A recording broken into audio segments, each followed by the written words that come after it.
La memoria es una facultad que le permite al ser humano retener y recordar hechos pasados. ¿Pero una ciudad puede tener memoria? ¿Quiénes son aquellos que construyen esa memoria? Mi nombre es Emilio Castelazo y el día de hoy te invito a que me acompañes a profundizar en la memoria de Querétaro, esa que construimos cada uno de nosotros cada día. Te invito a que exploremos la crónica de una odisea. Sígueme.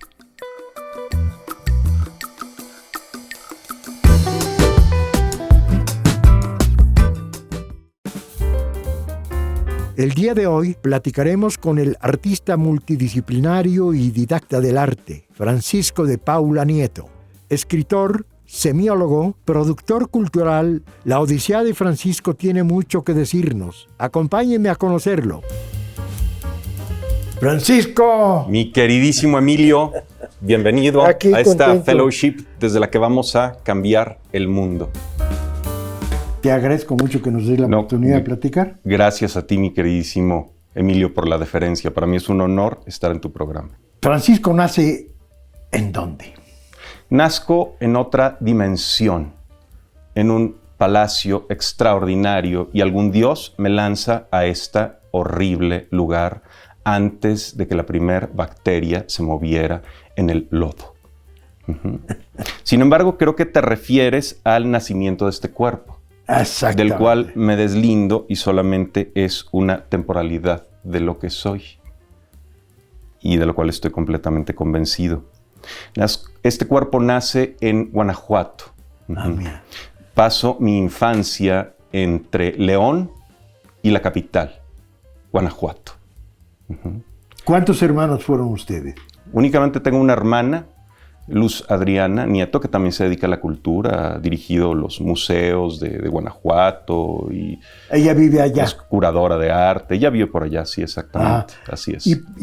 Ustedes dos heredan de sus padres o sus abuelos este amor, por el cultivo de la cultura. Pues mira, mis abuelos de ambas partes, materno y paterno, fueron personas cultas. Mis abuelos paternos, él era médico, ¿no? Ella ama de casa, ¿no? Pero una gran señora, ¿sabes? ¿No? De la aristocracia leonesa. Y mis abuelos maternos, él era ingeniero y ella igualmente, una gran dama de la aristocracia guanajuatense. Pero lo que fue virtuoso para mí es que ambos tenían grandes bibliotecas, Eso es. por lo que mis padres también tuvieron la tradición de construir una gran biblioteca, que fue mi primera maestra, ¿eh? ¿Cómo llegas a la lectura? Es decir, de ver los libros, de ver a tu padre leer, de las enseñanzas específicas de tu padre. ¿Cómo? No, mis padres leían poco. Yo me fui azarosamente tomando los libros, literatura, ahí en la adolescencia, leía a Kipling, a Balzac, a Molière, a Shakespeare. ¿Desde la adolescencia? Sí. Mis libros más importantes fueron los autores relevantes de la literatura española, inglesa, francesa, fundamentalmente. ¿Solito? ¿No? Solito, sí. Creo que me enseñaron bien a leer en el kinder, ¿no? Y entonces mis ratos eran pasarla jugando con mis vecinos y leyendo naturalmente, ¿no? Sí. Y mucha medicina, porque mi abuelo, como fue médico, había muchos títulos de medicina del siglo XVIII, principios del siglo XIX en casa, entonces fueron parte de una formación también importante. Luego estudié con los lasallistas, con los cuales yo realmente no quería estudiar, porque me parecen un poco banales en la materia intelectual. Yo quería estudiar con los jesuitas, pero mis padres, mi padre, como había estudiado con los lasallistas, dijo, no, y vas a estudiar con los lasallistas. No aprendí nada ahí, más que a leer y escribir, más o menos. Pues, ¿qué edad tenías? Bueno, yo entré a los 5 años a estudiar ahí, ¿no? Y continué hasta toda mi educación básica. Ok, pero ¿no? ¿a qué edad tú te rebelabas en estudiar con los lasallistas? Yo creo que a los 6, 7 años yo quería estudiar con los jesuitas, sí. Mira. Tenía muy buena referencia a los jesuitas, ¿no? Pero eras un niño muy maduro. Bueno, mira, mi abuelo decía, mira, aquel es medio jesuita. Y yo le preguntaba, y le preguntaban por qué. Pues mira, es una persona muy elegante, muy culta, muy inteligente, perspicaz, con gran conciencia. Y entonces me llamó mucho la atención ese perfil. Yo quería estudiar con los jesuitas. Finalmente, dentro de los lasallistas me encontré un gran maestro. A mí me gustaba mucho la informática. Desde la primaria, cuando aparecieron las primeras computadoras, yo me metí a las computadoras y aprendí a programar y todo esto, de tal suerte que cuando yo llegué a la secundaria, descubrieron que era bueno en la materia, así que yo daba las clases de informática. El maestro dijo, no tengo nada que enseñarte, entonces de pronto me decía, oye, ¿no puedo dar esta clase? ¿La puedes dar tú? Sí, claro. Bueno, ese hermano, Javier, me presentó después a quien fue mi primer importante maestro, Yadash Amior. Ellos tenían una secta alterna al lasallismo. Era una casa donde estudiábamos la Kabbalah de la tradición hebrea, ¿no? Los estudios herméticos de la tradición hebrea. Pero en realidad era un espacio donde disertábamos de filosofía, donde pintábamos, donde escribíamos, y donde recibí mi primer importante formación. Ok, esta formación tan sofisticada era en León. Sí, en León. En León. Uh-huh. Mira, me llama mucho la atención porque es una ciudad frívola. No. No, lo normal es encontrarte con la educación tradicional, pero estos grupos tan especializados. Es que la educación tradicional no funciona para no funciona para la mayoría y menos para mí. Ok. Uh-huh. ¿No? Yadash Amior era un psicoanalista, así que me dio formación también dentro del psicoanálisis, ¿no? Okay. Y después, tiempo después, cuando yo ya vivía aquí en Querétaro, yo decidí estudiar paralelamente, mientras realizaba mi carrera literaria, ¿no? Decidí estudiar dirección teatral y pedagogía teatral. Okay. Ahí conocí a Javier Ángel Martí, que fue mi gran maestro de dirección teatral. Sí, ya viviendo aquí en Querétaro. ¿Qué es lo que te trae a Querétaro? La miseria por la que cursaba mi familia. Cuando yo tengo aproximadamente 7 años, mi padre pierde la vista y se queda lisiado. Entonces, de vivir en una forma muy holgada, de pronto caemos prácticamente en la miseria. Y una tía que vivía aquí en Querétaro tenía una casa libre en la ciudad y dijo, vénganse para acá. Ya mucho tiempo después, yo ya estaba en la adolescencia. ¿Qué relación había entre esta tía y tu papá? Era su cuñada, fue la hermana de mi madre. Okay. Así es. Por eso llegamos a Querétaro. Y para mí era una tragedia alejarme de mis maestros en León. Pero de alguna manera para mí era inercial continuar escribiendo. Así que yo hice una cosa muy simpática. Mi carrera literaria comenzó en Querétaro cuando se me ocurre comenzar a publicar. Fui con Luis Amieva en el Diario de Querétaro. El Diario de Querétaro. Y me entrevisté con él, le mostré algunos de mis textos porque yo le dije, oye Luis, yo quiero publicar en tu sección de cultura porque tengo varias tonterías que decir por ahí. ¿Qué edad tenías entonces? No, nunca tuve edad y sigo sin tenerla. No, pero es decir, básicamente este tipo de actitudes de búsqueda corresponde a una edad cronológica.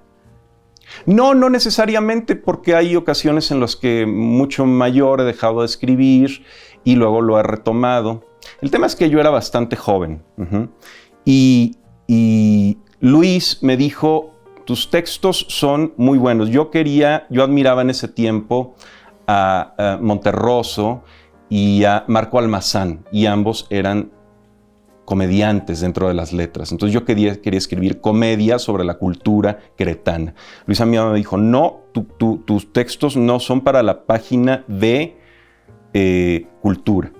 Sus textos son para la primera plana. Así que me comenzó a publicar en la primera plana.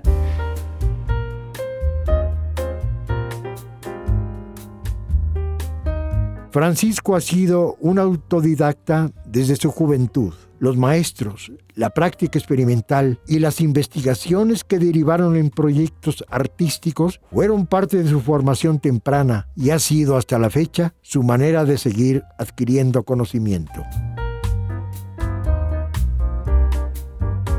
Hoy, ¿a qué te dedicas principalmente?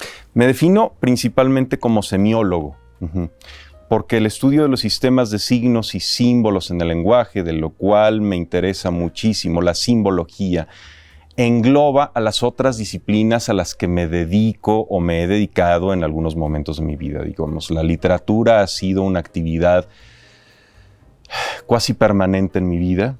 He escrito muchísimo más de lo que he publicado muy poco. De hecho, decidí dejar de publicar desde 1998 porque creí que era un momento estéril para la literatura, así que prácticamente durante 20 años dejé de publicar y solamente colaboré en algunas antologías que algunos amigos realizaron, como Pancho Cervantes, como Manuel Cruz, etcétera, como Tarcisio García Oliva, ¿no?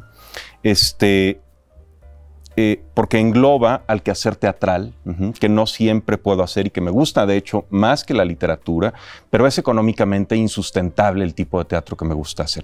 Es un teatro alternativo. Y aquí les gusta el teatro de cachetadas y pastelazos, ¿no?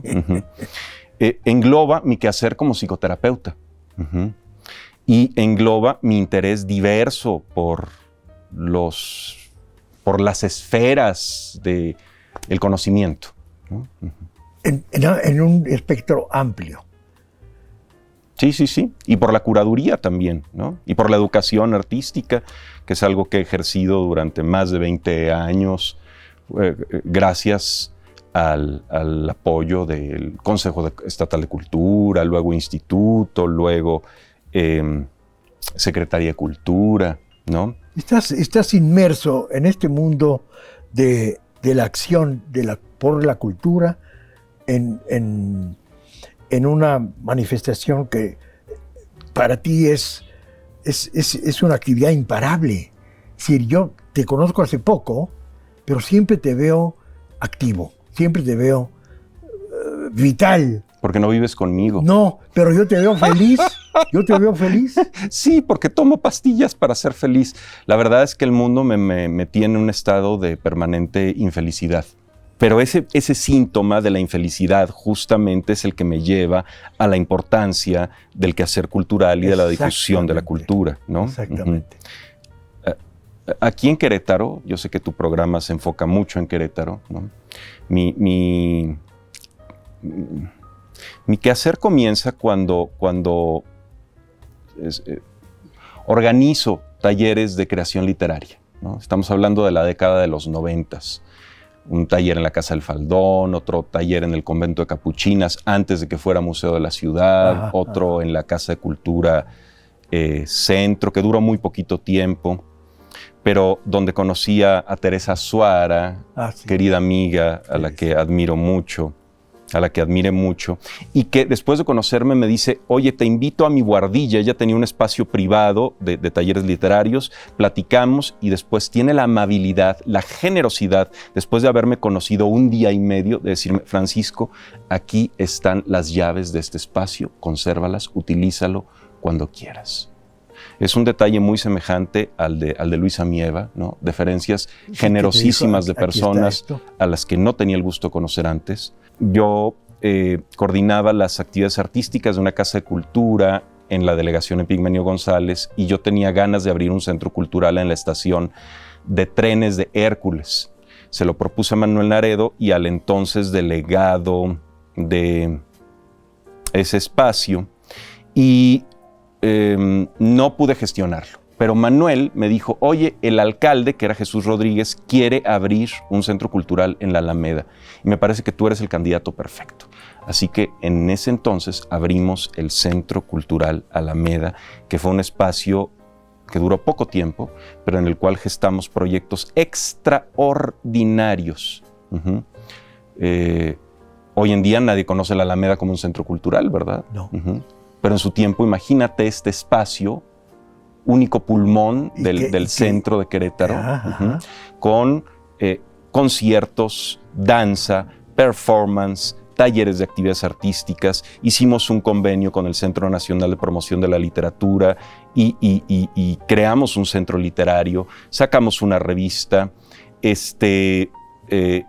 Miguel de la Madrid nos donó, que era entonces director del Fondo de Cultura Económica, una biblioteca muy importante que luego, quién sabe en manos de qué persona se perdió, ¿no?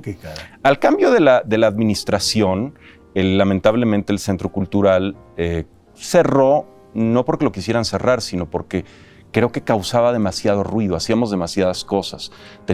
Publicábamos un cartel cada semana con poesía, con cuentos que se pegaba por toda la ciudad de Querétaro. O sea, teníamos actividades extramuros con unas 30, 40 escuelas. Tenía un equipo de personas extraordinarias, José Luis de la Vega, Julio Rubio, con los cuales se nos ocurrían proyectos, los llevábamos a cabo. Pero luego quisieron quitarnos a nosotros y lo lograron porque el espacio era del municipio. Creo que a pesar de que a una persona del Cabildo le parecía que el Centro Cultural era perfecto y modelo para los demás, al delegado del Centro Histórico parece que no le gustó.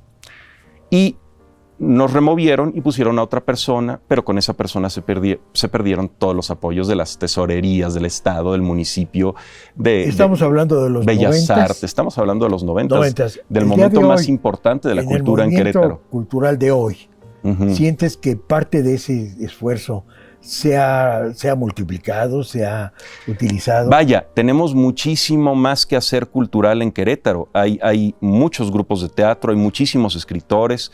Creo que en literatura tenemos muy buen nivel. En teatro tenemos un nivel muy irregular. En danza, pues tenemos al Colegio Nacional de Danza, que es una joya, pero se le tiene arrinconado, forcluido. Entonces, hay una debacle cultural en Querétaro, y esto es una situación muy compleja. No culpabilizo a nadie, ni a ninguna autoridad, ni a ninguna institución cultural. Como que es parte de la evolución de una sociedad que ha entrado en una dinámica de decadencia. De decadencia, pero esto no es de Querétaro, esto es de México, esto es del mundo, y bueno, México es una joya en ese sentido. ¿Cuál es el sentido de la vida? ¿En dónde y cómo encontramos la felicidad? ¿Es acaso el arte y la cultura una manera de buscar la dicha? Francisco, premios, reconocimientos. Bueno, platícanos un poco. Acaban de darme el Premio Nacional de Poesía de San Juan del Río. Justo te decía que tenía 20 años sin publicar, y decidí comenzar a publicar parte de los libros que tengo guardados aquí en Querétaro. Por eso decidí participar en ese certamen y funcionó, ¿verdad? Está pendiente de publicación ese texto que se llama Tigre en la Espuma, pero bueno, también tengo un premio de teatro, el Premio Alejandrina, aquí en Querétaro, y un premio municipal y estatal de cuento también de los años 90, con el cual hicimos un papalote, ¿no? Con el papelito y lo echamos a volar, ¿no? Un avioncito. Y fue muy simpático porque esa vez que estaba lanzando el avioncito fue justamente después de la entrega del premio, y me vio el alcalde que me lo acababa de dar y que me acababa de nombrar director del Centro Cultural Alameda, y lo único que hizo fue reírse. ¿Otros premios a nivel nacional? Pues sí, un premio, el premio Banamex a la evolución Internet, y un premio que no incluyo en mi currículum, que fue de Fundación Telmex, porque finalmente Fundación Telmex no lo entregó, ¿no? Así que lo retiro. Pero ese premio dio origen a la formación del Libro de Arena. El Libro de Arena es un proyecto que nació en 1999 y del cual han derivado muchos proyectos culturales, ¿no? Comunidadcultural.com, que en su momento tuvo más de 20,000 usuarios aquí en Querétaro. y otros cientos de miles en la República Mexicana y que llegó prácticamente, fue un proyecto para Iberoamérica. Fíjate, Francisco, que yo tengo una inquietud desde esta plataforma de llevar un mensaje a los jóvenes que están en una situación bastante compleja hoy, pero sin embargo creo que ahí tienen otras oportunidades distintas. ¿Qué les dices a los jóvenes? Que dejen de utilizar redes sociales, que se abstengan, que hagan dieta. Los estudios sobre la inteligencia humana muestran que a partir de los 90, cuando todos creímos que gracias a la internet íbamos a tener acceso a todo el conocimiento, y de hecho lo tenemos, pues fue el momento en el cual la inteligencia general comenzó a declinar, y con las redes sociales fue peor, ¿no? Ahora, respecto al arte y la cultura, que dejen las redes sociales y que se pongan a leer, y que se pongan a pintar, y que se pongan a hacer teatro, y que se pongan a hacerlo de manera formal y seria, y que dejen las modas del arte conceptual contemporáneo y que estudien a los clásicos antes de querer estudiar simplemente los fenómenos de los últimos 5 años. ¿Cómo le dices a los jóvenes que inicien el proceso de la lectura? Porque en casa parece ser que no hay la posibilidad de aprender esa parte. ¿Cómo le digo al joven, toma un libro? ¿Qué tiene que hacer? ¿A dónde va? A una cabaña a encerrarse durante 3 meses con solamente libros. O a una habitación sin redes sociales, sin internet. Y si tú encierras a una persona durante 3 meses y lo dejas solamente con alimentos, libros, un retrete, obviamente es importante, esa persona va a salir de ahí leyendo y va a continuar leyendo el resto de su vida. Hombres y mujeres. Sí, no hay diferencia axiomática en ese sentido. Ajá. Sí, hombres y mujeres. Las mujeres creo que leen más que los hombres. El problema no es que no se lea. El problema es que se lee banalidad, superficialidad, lo que hay en las redes sociales, una posverdad, ¿no? Y no se estudia lo importante de nuestra cultura. Y yo siento que hay un hambre generalizada de conocimiento. No la hay. No la hay. No la hay, no. Al contrario, estamos en una debacle cultural y humana. O sea, están sucediendo grandes cosas como las redes neuronales, la inteligencia artificial, la computación cuántica, nuevas formas y usos de la energía, pero son un grupo muy pequeño el que está desarrollando conocimiento en el mundo. La mayor parte del mundo no está ni siquiera consumiendo ese conocimiento. Está consumiendo los artículos creados por las empresas como un iPhone, un iPad, un Huawei, ¿no? Un Android, y están utilizando automatizadamente y de manera hipnótica, como las personas cuando van al supermercado de manera hipnótica, tomando las cajitas de cereal y las latas. No, la sociedad está dormida, no sabe que viene de otra dimensión, no sabe que esto que hemos construido es gracias al uso de la inteligencia. Y ahora con la inteligencia artificial va a ser peor, porque entonces ya la gente va a leer menos, va a consultar menos los textos escritos, porque se lo preguntas a una inteligencia artificial. El problema es que las inteligencias artificiales alucinan. ¿No sientes tú que entonces la tecnología está llevando al mundo hacia una evolución muy rápida y la gente se está quedando atrás? Sí, totalmente. Sí, es lo que está sucediendo. Por lo pronto, los jóvenes deben tomar esta lección que Francisco nos da, los libros, la lectura. Y el espíritu. El espíritu de transformar, de hacer. El arte está un escalón antes del espíritu.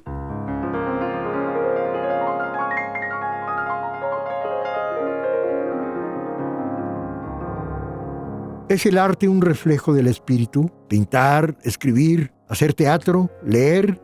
¿De qué otra manera podemos cultivar nuestro espíritu y acercarnos más al significado del arte?